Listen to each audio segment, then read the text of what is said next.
The stock market is up, unemployment is down, and much of the U.S. economy is on the rebound, but not for the state of New Mexico. It's a place that is still down in the dumps, a decade after the recession began. Its jobless rate is 6% compared to just 4.1% nationally. Economics correspondent Paul Salmon traveled to the land of enchantment, where local officials are betting on innovation to spark a turnaround. It's part of his weekly series, Making Sense. Now here's a kind of weird question. Can a hot new photography fad, smoke bomb websites, help reignite one of the country's worst performing economies? There's no good supplier for these smoke bombs. University of New Mexico junior Kyle Gwynn hopes to build a smoke bomb supply business right here in New Mexico. I found a great manufacturer and distributor, and I'm currently working with Amazon Fulfillment Centers to be one of the only sellers in the U.S. that can have these to your door in 2 days with prime shipping. So I got size 13 feet. So. You'll hear from the out-of-the-box entrepreneur who showed off a homegrown snowboard to Richard Berry when we interviewed him just finishing 8 years as mayor of Albuquerque. And Hay says Berry, these days the mantra everywhere is young entrepreneurs or bust. Every mayor in the country is worried about why young people are moving. Shame on us as a state for 40 years to rely on just government and oil and gas. But now we have this third leg of the economy that is starting to take off. Starting to take off, he hopes, in the Albuquerque metro area, which houses half the state's 2 million people. It sure would help New Mexico, whose economy is now ranked a moribund 47th in the nation, with an unemployment rate topped only by Alaska's. A cause and effect of the malaise, New Mexico's young brains draining away to more promising and populous markets. But there's plenty to like about the land of enchantment, says the outgoing mayor. Obviously great weather, mountains, you can ski in the morning, golf in the afternoon. The weather, the landscape, the special side of the place is there. But if you're a would-be entrepreneur, you can also work here on the cheap, a low burn rate, as they say in the startup world.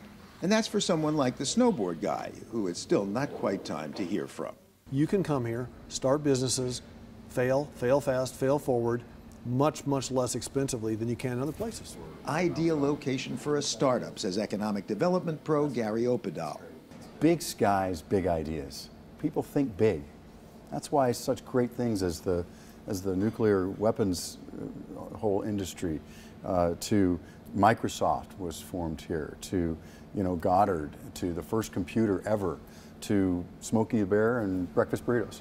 The latest big idea is a largely government-bankrolled 7-acre, $150 million innovation complex downtown, anchored by the rainforest, an ecosystem of business folk and college types. Kyle Gwynn is an enterprising young brain the state wants to keep, so the university provides an apartment upstairs from his classes and space to work on his startups. Smoke bomb supplier, an app called Pencil In that scans documents with dates and zips them into your digital calendar. This was from one of my math classes last semester. So you just take our app, you photograph it. So once you photograph it, you just go to your calendar. Done. Saved successfully. Good. Now go and check your calendar. And there it is, oh my God. So look, on February 3rd, you have vector functions. Oh yeah. So if we go... Last day to drop without a grade. Uh-oh. Just across the parking lot is a makerspace operated by the local community college. The building, recently a soup kitchen, hosts would-be entrepreneurs. A 3D printed guitar maker, and at last, our custom snowboard maker, Marty Bonacci. One of the benefits of being in this makerspace was that I didn't have to pay huge overhead, buy all this equipment up front, or lease it and incur all the overhead costs associated with building out the space. That's a big investment and a big risk. What if you're a young entrepreneur? Why would you come here? Yeah, why the burn rate's less. We have a $1 billion arts economy. You mash the arts with the sciences, and you have a place that accepts you. All of a sudden now you can have these human collisions with a varied and diverse group of people that can add value to your proposition. As they have to the movie and TV business, says the former mayor. Thinking if you and I could partner up.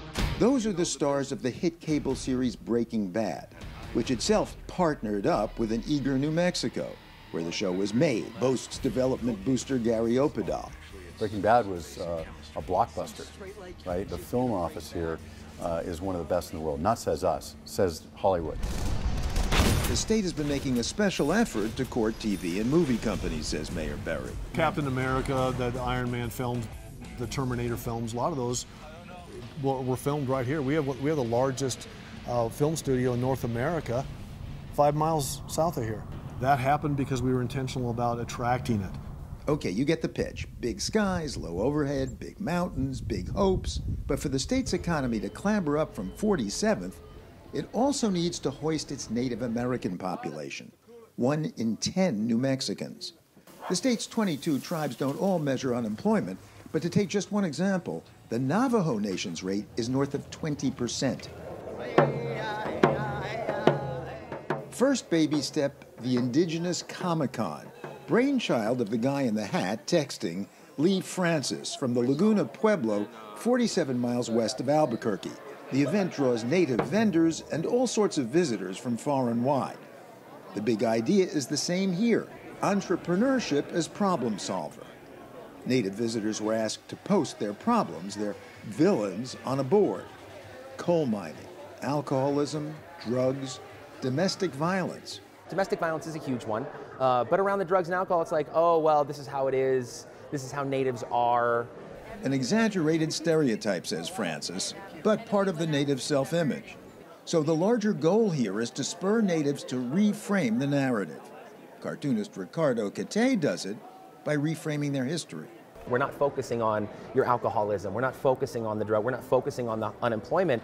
We're saying, hey, there's some really cool stuff, let's let the imagination fly. And why the images of pop culture superheroes?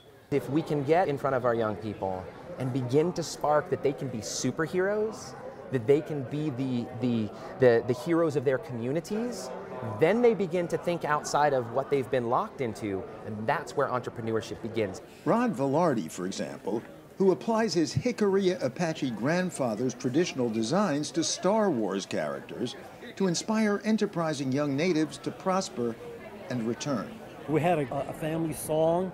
It's called Go My Son.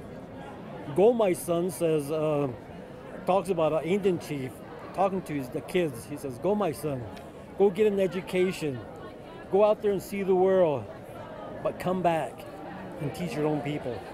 Put them in the driver's seat, so to speak, and hope that they'll find their way back home. Our last new businessman, Zeke Pena, who works with students to produce and publish a low-budget zine aimed at keeping teens in school, first by focusing on themselves. My experience growing up was not having my story represented in school, so I was fortunate to stay connected and graduate, right? But a lot of people drop out, and drop out because they disengage and they're not really connecting to what they're learning about, right? Pena also teaches students digital skills they can trade on anywhere. If you become very successful in digital media, do you go to bigger places? We're like the next generation. We're going to be the ones that get New Mexico to the top. So if I do become professional, I'm not going to leave because I'm going to stay here and I'm going to help New Mexico grow up and become more successful. Back at the University of New Mexico, smoke bomb entrepreneur Kyle Gwynn knows the bigger places question well. There's probably more resources, there's probably more money, but there's also 10,000 of me. Here in Albuquerque, there's only one of me. So you're a big fish in a small pond. I'm a big fish in a small pond. A pond that his state is desperately trying to grow. For the PBS NewsHour, this is economics correspondent Paul Salman reporting from New Mexico.